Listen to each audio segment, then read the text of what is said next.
sa municipal police station, sir, yung mga chief of police, ang mga i-recommend for chief of police ay mga gagawin po sa provincial director. This is my daddy. Name is Pero nag-submit ka ba ng 5 pangalan sa mayor pursuant to the requirements of law? my name. Yun lang yung tinatanong ko eh. As I have To my said, Did you follow the law? Yes or no? No, sir. Let's start. Oh my God. No. It is of record and you are under oath, ha?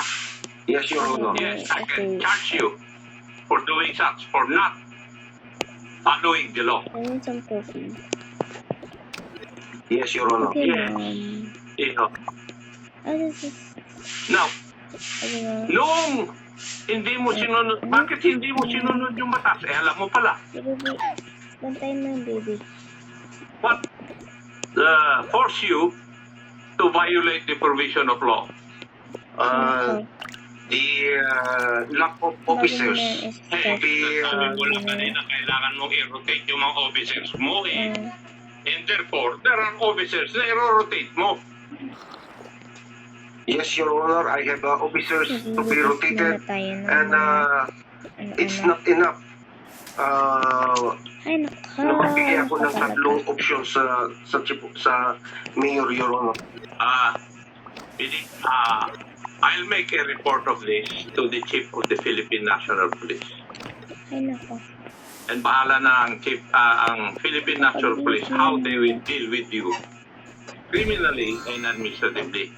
Alalahanin mo, Iho, ako po ay naging Inspector General ng PCISP at naging Chief ng CIDG. Kaya alam ko lang at lahat ng batas na mababiolate mo.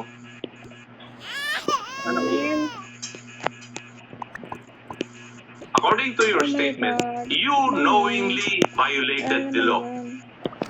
English hearing. Inamin mo nga na binayolate mo yung batas. Under oath. No, don't worry. I got you. Yes, your mom is Diba? very proud with you.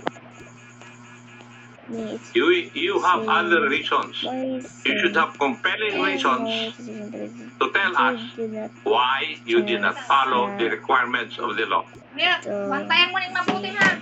Yan sa... Tama? Okay, Kasi for a PNP officer of that rank, so full colonel at that, bye. babayolate mo